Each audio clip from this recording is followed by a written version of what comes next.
Hi, it's Lindsay Carlson here. Today we're taking a look at The Great Waldo Pepper on Blu-ray, of course released as part of Shout Factory's Shout Select line. This film stars Robert Redford as an early aviation pioneer who, of course, wants to go around and impress everyone with his aerial skills. But we're coming up on a time, of course, in the mid-1920s where aviation was starting to become industrialized, and the sort of stunt flying that he did was quickly becoming outlawed, earning him the ire of many public officials. The movie, of course, has a pretty good supporting cast, including the likes of Bo Svensson, Margot Kidder, and Susan Sarandon. Honestly, this is a movie that I had not seen before until a few years ago when Shout Factory put out this Blu-ray disc. The movie is even directed by George White Hill, who of course had previously worked with Robert Redford on Butch Cassidy and the Sundance Kid, which is revered as an all-around classic.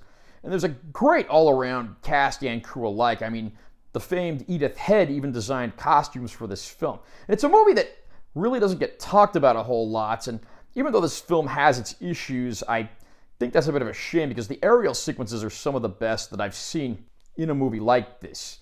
Redford, of course, is his usual sort of cheerful self, but also has a nice dramatic touch when it's required here. The aviation sequences look absolutely fantastic.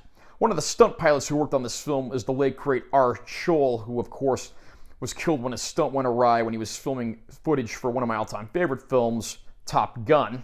Of course, this is the era back before CG was dominant, so you actually had to use real airplanes, real crash footage, and things like that, and it makes the end result look all the more impressive. Now, I do have to say, though, as much as I admire the production values and all the people who worked on this film on both sides of the camera, the movie is something of a mixed bag. Redford's performance is great. I mean, whether it's one of the more funny scenes or something a little more dramatic.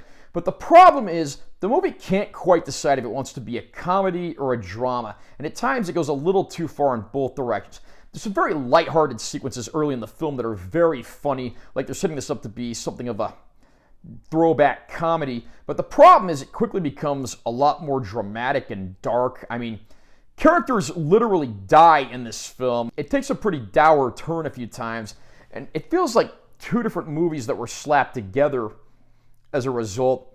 And because of that, this is something of a mixed bag. Again, I admire this movie for its production values, but it's hard to rate this one just because of its inconsistent tone and what it ultimately manages to be in the long run.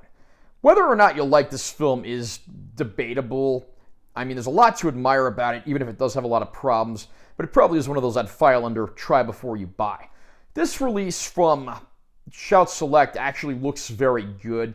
I don't know if there was any specific remastering done for this release, but the picture quality is very good.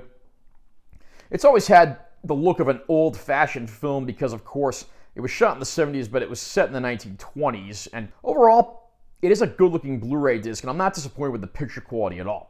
And unfortunately, the supplement package is a little on the light side. We pretty much just get a trailer and a photo gallery, and that's disappointing. It would have been nice, seeing as how this is a Shout Select line, if they'd thrown a few more things on here.